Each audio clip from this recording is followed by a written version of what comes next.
ஒரு நண்பர் யாருக்கோ ஃபோன் பண்ணிட்டு இருந்தார். அவர் பேசி முடிச்சதும் நான் அவரை பார்த்து, இப்போ ஃபோன் பண்ணீங்களே, அந்த ஃபோன் நம்பர் என்ன அப்படின்னு கேட்டேன். அவர் தலையை சொரிஞ்சுக்கிட்டார். ஞாபகம் வரலன்னார். சரி சார், அதை விடுங்க, உங்க மனைவி பேர் என்ன அப்படின்னு கேட்டேன். மாலதின்னார். என்ன சார் இது வேடிக்கை, கொஞ்ச நேரத்துக்கு முன்னாடி பேசின ஃபோன் நம்பர் மறந்து போச்சு. எப்போவோ கல்யாணம் பண்ணிக்கிட்ட மனைவி பேர் மறக்கல, அதை கரெக்டாக சொல்லிவிட்டீங்களே அப்படின்னு கேட்டேன். அவர் என்ன ஒரு மாதிரியாக பார்த்தார். அவர் அப்படி என்னை பார்த்ததில் ஒன்றும் தப்பு இல்லை. ஏன்னா நாம் எல்லாருமே அப்படித்தானே, ஒரு குறிப்பிட்ட காரியத்துக்காக தொலைபேசியில் ஒருத்தட்ட பேசுகிறோம். அதுக்கப்புறம் அந்த எண் நமக்கு அனாவசியம், அதனால் மறந்துடுறோம். இதுக்கு பேர் தான் தற்காலிக ஞாபகம். ஆனால் மனைவி பேரை மறந்துட முடியுமா? முடியாது. அது அவசியமான ஒன்று. அடிக்கடி அந்த பேரை உபயோகப்படுத்துகிறோம். அதனாலேயும் அது முக்கியங்கிறதுனாலேயும் அதை மறக்கிறது இல்லை. இதுக்கு பேர் நிரந்தர ஞாபகம். சரி, இந்த தற்காலிக ஞாபகம், நிரந்தர ஞாபகம், இது ரெண்டு ஞாபக அளவுகளையும் கட்டுப்படுத்துறது எது அப்படின்னா மூளைக்குள்ள நடக்கிற மின்சார நடவடிக்கைகள் தான். தற்காலிக ஞாபகம் ஒரு மின்னல் மாதிரி தோன்றி மறையுது. நிரந்தர ஞாபகம் ஒரு படிவம் போல மூளையில படிஞ்சுடுது. ஒரு சம்பவத்தின் பல பிரதிகள் மூளையில பல்வேறு பகுதிகளிலேயும் படியறதுனால ஒன்னு மறைஞ்சாலும் மறந்தாலும் இன்னொன்னு மறையறதில்லை. இப்படிப்பட்ட நிலைமையில தான் தொண்டையில இருக்கு, வாயில வரமாட்டேங்குது சார் அப்படிமா. ஒருத்தருக்கு எந்த துறையில ஆர்வமும் ஈடுபாடும் அதிகமோ அது சம்பந்தமான ஞாபக சக்தி அதிகமா இருக்கும். தொழிலை விரும்புகிற ஒரு டெலிபோன் ஆபரேட்டருக்கு எண்கள்லாம் நல்ல ஞாபகம் இருக்கும். அது மாதிரி கவிஞர்களுக்கு வார்த்தைகள் நல்ல ஞாபகத்தில் இருக்கும். இது ஒரு பக்கம் இருந்தாலும் ஒரு மூளை எண்களை விட எழுத்துக்களை விட படங்களை ரொம்ப சுலபமா ஞாபகத்தில் வச்சுக்குது. புரிஞ்சுக்கிற தன்மை, அனுபவம், புத்தி கூர்மை இது கூடி குறையிறத பொறுத்து ஞாபக சக்தியும் ஏறும் இறங்கும். இப்போ உதாரணத்துக்கு ஒரு பையனுக்கு படித்தது எதுவும் ஞாபகத்தில் இல்லைன்னா அவன் அதை சரியாக புரிஞ்சுக்கலன்னு அர்த்தம். இந்த மறதிங்கிறது எந்த சமயத்தில் ஒரு பிரச்சனை ஆகுது தெரியுமா? உங்களுக்கு வேண்டியப்பட்ட ஒருத்தரை ஞாயிற்றுக்கிழமை சாயந்தரம் சரியாக 5 மணிக்கு கடற்கரைக்கு வர சொல்லிவிட்டு அந்த நேரத்தை மறந்துட்டா அது பரவாயில்ல, வர சொன்னதையே மறந்துட்டாதான் நிலைமை மோசம்னு அர்த்தம். இப்படி இருந்தால் இது சிகிச்சை எடுத்துக்க வேண்டிய நிலைமைங்கிறத புரிஞ்சுக்கணும். ஆமாம், இதுக்கும் மருந்து இருக்கு. ஆனால் மூளை குறிப்பிட்ட அளவுக்கும் கீழே இயங்குறப்போவோ இன்னொன்று சொல்லுவாங்க, இந்த நியூரோ டிரான்ஸ்மிட்டர் அப்படின்னு சொல்லுவாங்க. அப்படிங்கிற மூளை ரசாயனம் ரொம்பவும் குறைஞ்சி போகிறப்போ மட்டும்தான் உபயோகப்படும். டாக்டர் என்ன சொல்கிறாங்க தெரியுமா? மூளையை பொறுத்த வரைக்கும் அதில் ஞாபக சக்தி அதிகமாக உள்ள மூளை, மறதி உள்ள மூளை அப்படின்னு ஒன்றும் கிடையாது அப்படிங்கிறாங்க. நினைவு வச்சுக்கிறதுக்கு பயிற்சி அளிக்கப்பட்ட மூளை, பயிற்சியற்ற மூளை அப்படின்னு வேணும்னா சொல்லலாம் அப்படின்னு சொல்கிறாங்க. அதனால நம்ம ஞாபக சக்திங்கிறது நம்ம கிட்ட இருக்கிற பயிற்சி, முயற்சி இதை பொறுத்து தான் அமையும். ஒருத்தர் ஒரு பென்சிலை எங்கேயோ வச்சுக்கிட்டு தேடிக்கிட்டு இருந்தார். அப்புறம் என்னமோ தீவிரமா யோசனை பண்ணி அதை ஞாபகப்படுத்தி பார்த்துக்கிட்டு இருந்தாராம். எதிரில் உட்காந்துருந்தவர் சொன்னார், பென்சிலை தானே தேடிக்கிட்டு இருக்கீங்க, அது உங்க வலது காதில் இருக்குது சார் அப்படின்னாராம் அவரு. இதுக்கு அவரு சொல்லியிருக்காரு, பென்சிலை வலது காதில் தான் வச்சிருக்கேங்கிறது எனக்கு நல்லா ஞாபகம் இருக்கு, ஆனா எது வலது காதுங்கிறது தான் மறந்து போச்சு அப்படின்னாராம். அவர் அதை தான் யோசிச்சுட்டு இருந்திருக்கிறார். ஒரு கடற்கரை ஓரம், அங்க ஒரு சின்ன கிராமம். அந்த கிராமத்துல ஒரு சின்ன பள்ளிக்கூடம். கடற்கரை ஓரத்தில் உள்ள ஒரு விடுதியில ஓய்வுக்காக ஒருத்தர் தங்கி இருக்கிறார். பள்ளிக்கூடத்துல ஏதோ விழா நடக்கிறது மாதிரி தெரிஞ்சுது. உடனே அவர் அந்த பக்கமா வந்தார். இங்க என்ன நடக்குதுன்னு விசாரிச்சார். பள்ளி ஆண்டு விழா நடக்குதுன்னாங்க. உடனே போனார். கண்காட்சி ஒன்று வச்சிருந்தாங்க. உள்ள போய் பார்த்தார். பள்ளிக்கூடத்தில் படிக்கிற மாணவர்களே சொந்தமாக தயார் பண்ண பொருள்களை காட்சிக்கு வச்சிருக்கிறாங்க. அந்த ஊர் மக்கள்லாம் அதை கூட்டம் கூட்டமாக போய் பார்த்துக்கிட்டு இருக்கிறாங்க. இவரும் ஆர்வமாக அதையெல்லாம் பார்த்துக்கிட்டே போகிறார். ஒரு இடத்துல ஒரு சின்ன ரயில் செஞ்சு வச்சுருந்தாங்க, மாணவர்களே தயார் பண்ணது. மின்சாரத்தால் அது ஓடுறது மாதிரி பண்ணி வச்சுருந்தாங்க. அதில் ஒரு சின்ன பொத்தான் இருக்கும், அது அமுக்குனா ரயில் ஓடும், சுற்றி சுற்றி வரும். மாணவர்கள் எதிரில் நின்று அதுக்கு விளக்கம் கொடுத்துக்கிட்டு இருக்கிறாங்க. இவர் அதை கவனிச்சார். ரயில் ஓடுறத பார்த்தார். அங்கே நின்றுக்கிட்டு இருந்த மாணவர்கள்கிட்ட விளையாட்டாக கேட்டார், ஏன்பா இந்த ரயில் எதனால் ஓடுது அப்படின்னு கேட்டார் இவர். சக்தியினால் ஓடுது அப்படின்னாங்க மாணவர்கள். அது என்ன சக்தின்னு கேட்டார். அதுக்கு பேர் மின்சாரம் அப்படின்னாங்க. சரி, நீங்கள் மின்சாரத்தை பார்த்துருக்குறீங்களா அப்படின்னார்.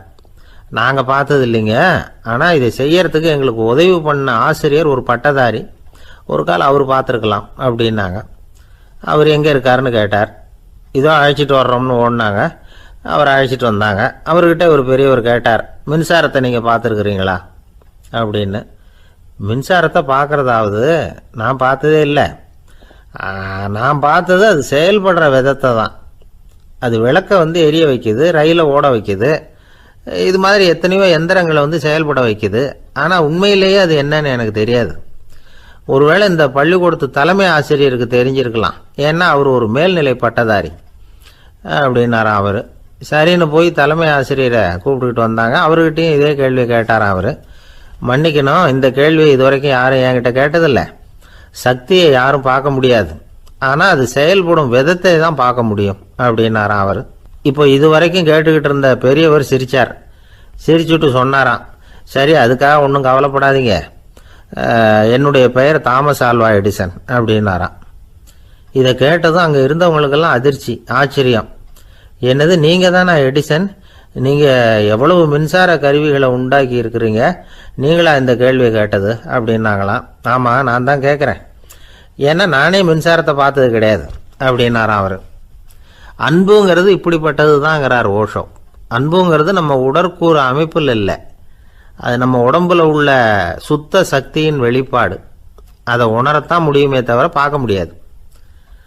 அன்பே உன்னை நான் என் இருதயத்தில் வச்சிருக்கிறேன் அப்படின்னுலாம் சொல்லுவான். இதெல்லாம் சும்மா. இது டாக்டர்கள் சொல்கிற இருதயம் கிடையாது. அது ரத்தத்தை தள்ளுகிற ஒரு கருவி, அவ்வளவுதான். ஞானிகள் சொல்லுகிற இதயம் வேற, அது கண்ணுக்கு புலப்படாத ஒரு சக்தி. என்னுடைய இதயம் ரொம்ப விசாலமானது சார் அப்படின்னார் ஒருத்தர். அப்படிங்களான்னு ரொம்ப மரியாதையா, ஆமாங்க, டாக்டர் அப்படிதான் சொல்றார், கொஞ்சம் வீங்கி போய் பெருசா இருக்குதான் அப்படின்னார். கடற்கரை ஓரமா ஒரு பெரியவர் கையால மணலை கீறிக்கிட்டே உட்காந்துருக்கிறார். என்னத்தையும் தேடிட்டு இருக்கிறது மாதிரி தெரிஞ்சது. மெதுவா கிட்டத்துல போய் என்னத்தை தேடிட்டு இருக்கிறீங்க அப்படின்னு கேட்டோம். அவரு சாவகாசமா நிமிந்து பார்த்து நிம்மதியை தேடிட்டு இருக்கிறேன்னார். நாங்க ஒரு மாதிரி ஆயிட்டோம். இருந்தாலும் சமாளிச்சுக்கிட்டு, சார், மணல்ல கிழிஞ்சல் தான் கிடைக்கும், நிம்மதி கிடைக்காது அப்படின்னோம். சரி, இன்னைக்கு வசமா நம்ம கிட்ட ஒரு ஆள் மாட்டிக்கிட்டார் அப்படின்னு நினைச்சு அவர் பக்கமா போய் உட்காந்துக்கிட்டு கதை சொல்ல ஆரம்பிச்சிட்டோம். ஒரு பெரிய மன்னர் இருந்தார். அவருக்கு எல்லா வசதியும் இருந்தது. இருந்தாலும் ஒரே ஒரு குறை. அது என்னன்னா நிம்மதி இல்லைங்கிற குறை. அரண்மனையில தினமும் கலை நிகழ்ச்சி, நாட்டியம் எல்லாம் நடந்துகிட்டு தான் இருந்தது. இருந்தாலும் நிம்மதி இல்லை. சரி, நிம்மதி எங்க கிடைக்கும் அப்படின்னு தேட ஆரம்பிச்சார். உடனே அதுக்கான முயற்சிகள்ல தீவிரமா இறங்கினார். நாட்டில் உள்ள தத்துவ மேதைகளை எல்லாம் கூப்பிட்டுட்டு வர சொன்னார்.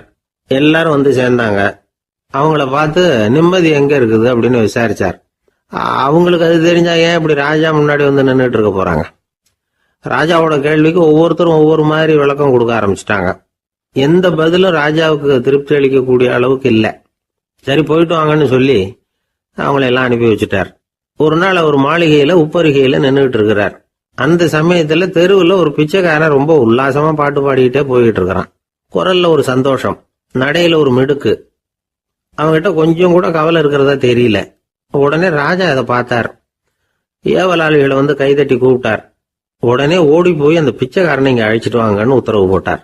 இவங்க உடனே ஓடி போய் அவனை கூப்பிட்டாங்க. அரண்மனைக்கு வாழ்ந்தாங்க. அவன் வரல. அரண்மனைக்குள்ள அடி எடுத்து வைக்க மாட்டேன்னு சொல்லிவிட்டான். ராஜா கிட்ட விஷயத்தை சொன்னாங்க. அவருக்கு ரொம்ப ஆச்சரியம், இப்படி ஒரு ஆள் இருக்கிறானா அப்படின்னு. சரி, அவன் என்னதான் சொல்றான் அப்படின்னு விசாரிச்சார். இவங்க மறுபடியும் தெருவுக்கு போய் கேட்டாங்க. என்ன பார்க்கணும்னா ராஜா விருப்பப்பட்டாருன்னா அவரை வேணும்னா இங்க வர சொல்லுங்க அப்படின்னு சொல்லிவிட்டான். அதை ராஜா கிட்ட சொன்னாங்க. அவருக்கு கோபம் வரல. இவ்வளவு சுதந்திர உணர்வோடு இருக்கிறவன் சாதாரண ஆளா இருக்க முடியாது அப்படின்னு நினைச்சார். உடனே கிடுகிடுன்னு இறங்கி தெருவுக்கு வந்தார். பிச்சைக்காரங்கிட்ட போனார். நீ கவலைப்படாம சந்தோஷமா பாடிக்கிட்டு போறியே, அது எப்படி முடியுது உன்னால அப்படின்னு கேட்டார். ஏன் அப்படி கேக்குறீங்கன்னா, அவன் அதுக்கு இல்ல, எனக்கு அரண்மனையில எவ்வளவோ சுகபோகங்கள்லாம் இருக்கு, இருந்தாலும் நிம்மதி இல்லை. இது ஏன்னு எனக்கு தெரியல. இந்த தேசத்துல உள்ள அறிஞர்களை எல்லாம் கூப்பிட்டு கேட்டு பார்த்துட்டேன், அவங்களுக்கும் தெரியல. உன்னை கேட்டா தெரியும்னு நினைச்சேன், அதனாலதான் சந்திக்கிறதுக்கு ஆசைப்பட்டேன், ஆனா நீ வரமாட்டேன்னுட்டியே அப்படின்னார். பிச்சைக்காரன் கடகடன்னு சிரிக்க ஆரம்பிச்சுட்டான். மகிழ்ச்சிக்கும் உங்களுக்கும் தடையா இருக்கிறது இந்த மாளிகை தான். இதை விட்டுட்டு வெளியில வந்துட்டா நிம்மதி தேடிட்டு வந்துடும்னா. நான் அரசன், எனக்குன்னு கடமைகள் இருக்கு, அதையெல்லாம் விட்டுட்டு எப்படி வர முடியும்னார் ராஜா.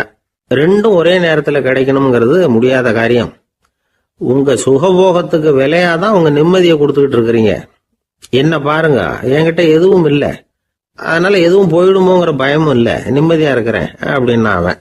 ராஜா உடனே சந்தோஷப்பட்டு தன்னுடைய மேலங்கியை எடுத்து அவனுக்கு பரிசா கொடுத்தாராம். அவன் சிரிச்சுக்கிட்டே அதை வாங்க மாட்டேன்னு விட்டானான். இதை நீங்க எனக்கு கொடுக்கறதுனால எந்த பயனும் இல்லை. அதே நேரத்துல அதை வாங்கிட்டேன்னா அடுத்த வினாடியிலிருந்து அதை எப்படி காப்பாத்துறதுங்கிற கவலை எனக்கு வந்து சேர்ந்துரும். அப்புறம் தூக்கம் வராது, நிம்மதி போயிடும் அப்படின்னு சொல்லிவிட்டு அவன் பாட்டுக்கு சந்தோஷமா பாடிக்கிட்டே போயிட்டான். நிம்மதி எங்க இருக்குங்கிறதையும் ராஜா தெரிஞ்சுக்கிட்டார். அந்த இடத்துக்கு தன்னால போக முடியாதுங்கிறதையும் அவர் புரிஞ்சுக்கிட்டார். இப்படி இந்த கதைய அந்த கடற்கரையில மணலை கீறிக்கிட்டே உட்கார்ந்துருந்தார அந்த பெரியவர்கிட்ட சொல்லி முடிச்சோம். அவர் முகத்துல ஒரு தெளிவு தெரிஞ்சது. எங்களை நிமிர்ந்து பார்த்தார். ரொம்ப நன்றிங்க, இப்ப எனக்கு தெரிஞ்சு போச்சு. நிம்மதி வேணும்னா அதுக்கு என்ன பண்ணணும்னு இப்ப நல்லா புரிஞ்சுக்கிட்டேன் அப்படின்னார். என்ன புரிஞ்சுக்கிட்டீங்கன்னு கேட்டோம். இனிமே இந்த பக்கம் வந்தா உங்க கண்ணுல படாத இடமா பார்த்து உட்காரணும்னு புரிஞ்சுக்கிட்டேன் அப்படின்னார். ஆபீஸ்ல வேலை பார்க்கிற ஒருத்தர் வந்தார். பேசாம ஒரு 10 நாள் லீவ் போட்டுடலாமா பாக்குறேன் அப்படின்னார். ஏன்னு கேட்டோம். என்னுடைய மேலதிகாரி ஒரு முசுடு சார், அவர்கிட்ட வேலை பார்க்கறது ரொம்ப கஷ்டமா இருக்குது அப்படின்னார். ஆபீஸ்ல வேலை பார்க்கறவங்க எல்லாம் ஒரு விஷயத்த நல்லா ஞாபகத்துல வச்சுக்கணும். மேலதிகாரிங்கிறவர் ஒரு பெரிய மகான் இல்லை, அவரும் ஒரு மானிட பிறவிதான். சராசரி மனுஷனுக்குள்ள பலம் பலவீனம் ரெண்டும் அவருக்கும் உண்டு. அதனால அவரை கொஞ்சம் அனுசரிச்சு போறதுக்கு பழகிறது தான் நல்லது. மேலதிகாரிகள்ல பல வகை உண்டு. அதுல முக்கியமா 3 வகை. அதுல ஒரு வகை எப்படி தெரியுமா? உங்களை ஒரு வேலை செய்யற மெஷினா மட்டுமே நினைக்கக்கூடிய வகை. இவங்கெல்லாம் எப்படின்னா, எங்கேயாவது வெளியூர் போயிருந்தா கூட அங்கிருந்து ஃபோன் பண்ணுவாங்க, அந்த வேலை என்னாச்சு, இந்த வேலை என்னாச்சு அப்படின்னு. இவங்களுக்கெல்லாம் உங்க நலனை பத்தியோ உங்க குடும்பத்தை பத்தியோ அக்கறை இருக்காது. நீங்க சொல்ற யோசனை எதுவும் இவங்ககிட்ட எடுபடாது. கொடுத்த வேலையை பாரு, நீ எனக்கு புத்தி சொல்ல வேணாம் அப்படிம்பாங்க. இவங்களை அனுசரிச்சு போறதுக்கு ஒரே வழி, இவங்க எதை சொன்னாலும் சரின்னு சொல்லிவிட்டு வேலையை கவனிக்க வேண்டியதுதான். இவங்க கிட்ட வேற எந்த கேள்வியும் கேட்டுக்கிட்டு இருக்கக்கூடாது. ஆமா சாமி போடுறது கௌரவ குறைச்சல் இல்லை, அது ஒரு அலுவலக சௌகரியம், அவ்வளவுதான். இன்னொரு வகையான மேலதிகாரிகள் எப்படி தெரியுமா? இவங்கெல்லாம் ஆபீஸ் வேலையை பத்தி அதிகமா கவலைப்பட்டுக்கிட்டு இருக்க மாட்டாங்க. தங்களுடைய சொந்த இமேஜ் பாதிக்கப்படக்கூடாதுங்கிறதுலயே கவனமா இருப்பாங்க. இவங்கெல்லாம் அடிக்கடி உங்க நலனை விசாரிப்பாங்க. அதே மாதிரி நீங்களும் அவரை விசாரிக்கணும்னு எதிர்பார்ப்பாங்க. இந்த ரக அதிகாரிகளுக்கெல்லாம் புது வருட வாழ்த்து அனுப்பலாம், பிறந்தநாள் வாழ்த்து அனுப்பலாம். அவருக்கு எங்கேயாவது ஒரு பாராட்டு விழா நடந்தால் முதல் வரிசையில் போய் உட்காந்து உங்கள் முகத்தை காட்டலாம். ஆபீஸ் வேலையை மட்டுமே பார்க்குற பணியாளர்கள் இது மாதிரி அதிகாரிகள் கிட்ட நல்ல பேர் வாங்க முடியாது. இன்னொரு வகையான மேலதிகாரிகள் உண்டு. அவங்க எப்படின்னா, ஆபீஸ் வேலையை பற்றியும் கவலைப்பட மாட்டாங்க, தனக்கு கீழே வேலை பார்க்குறவங்கள பற்றியும் கவலைப்பட மாட்டாங்க. எக்காரணம் கொண்டும் தன்னுடைய பொசிஷனுக்கு ஆபத்து வந்துடக்கூடாதுன்னே நினைக்கக்கூடியவங்க இவங்க. இவங்களால கடுமையான வேலை செய்யவும் முடியாது, தீர்மானிக்கவும் முடியாது. எந்த முடிவையும் எடுக்காம அப்படியே தள்ளி போட்டுக்கிட்டே போடுவாங்க எல்லாத்தையும். இதனால என்ன ஆகும்னா, இவருக்கு கீழே வேலை பார்க்குற உங்களுக்கு பொறுப்பு அதிகமாயிடும். இவங்க கிட்ட போய் பிரச்சனையை மட்டும் சொல்லி பிரயோஜனம் இல்லை, அதுக்கான முடிவுகளை நீங்களே சொல்லணும். அப்போதான் இது மாதிரி அதிகாரிகள் கிட்ட நல்ல பேர் வாங்கலாம். அட்லீஸ்ட் கெட்ட பேர் வாங்காமலாவது காலம் தள்ளலாம். ஆபீஸில் வேலை பார்க்குறவங்க முக்கியமாக சில விஷயங்களை ஞாபகத்தில் வச்சுக்கணும். ஆபீஸில் நடக்கிற நல்லது கெட்டது எதுவாக இருந்தாலும் உடனடியாக மேலதிகாரிகிட்ட தெரிவிக்கிறது நல்லது. 3வது மனிதர் மூலமாக அதை அவர் தெரிஞ்சுக்கிறது அவ்வளவு நல்லதில்லை. எந்த மேலதிகாரியுமே தான் இந்த சர்பாஸ் செய்யப்படுறத விரும்புறதில்லை. அதனால் அவருக்கு தெரியாமல் மேலிடத்துக்கு மணி எழுதி போடக்கூடாது. அப்படி எழுதி போடுறவங்க சில பேர் இருக்கிறாங்க. நீங்களும் உங்கள் மேலதிகாரியும் தொழில் ரீதியாக ஒரே படிப்பு படித்தவராக இருக்கலாம். அப்படி இருந்ததுன்னா அட்ஜஸ்ட் பண்ணி போகிறது கொஞ்சம் கஷ்டம்தான். இதை மனசில் வச்சுக்கிட்டு நடந்துக்கணும். உங்களுக்கும் அவருக்கும் அபிப்பிராய பேதமா, அது அவருக்கும் உங்களுக்கும் உள்ள தனிப்பட்ட பிரச்சனை. அதை விளம்பரப்படுத்திக்கிட்டு இருக்கக்கூடாது. அது அவருடைய கோபத்தை கிளறும். உங்கள் மேலதிகாரி உங்கள் கூட படித்தவராக இருக்கலாம்.